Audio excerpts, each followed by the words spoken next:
আমি আগামী প্রজন্মের জন্য কথা বলতেছি, আমি আপনার প্রজন্মের জন্য কথা বলতেছি।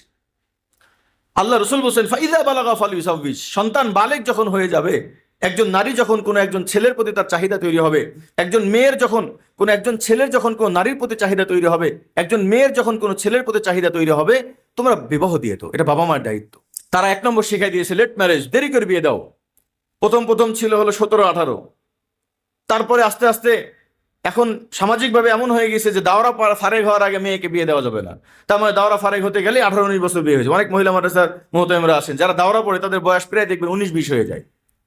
তাহলে একজন দাওরা পড়নেওয়ালা নারী যে মিশকাতে এই হাদিসটা পড়লো যে বালেগা হয়ে গেলে 12 বছর হয়ে গেলে বিয়ে দিয়ে দাও, সে পড়তেছে 18 বছর বয়সে, সে এখনো মাদ্রাসার হুজুরের সামনে।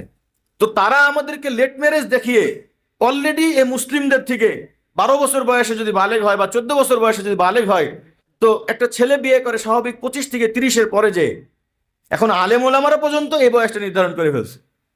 একজন তো আবার দেখছি বলতেছে 25 বছর বয়সে বিয়ে করা সুন্নত।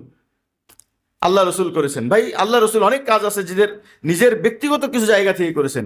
আল্লাহ রসুল করেছেন 25 বছর বয়সে, কিন্তু আদেশ করেছেন বালেগ হলে বিয়ে করে ফেলে। ইয়া মাশারা শাবাব, হে যুবকরা, মানিস্তাতা মিনকুমুল বাআতা ফালিয়াতাযাওয়াজ, হে যুবকরা, তুমি যদি মনে করো তোমার স্ত্রীর খরচ চালাতে পারবা, বাস তুমি বিবাহ করো। আলহামদুলিল্লাহ।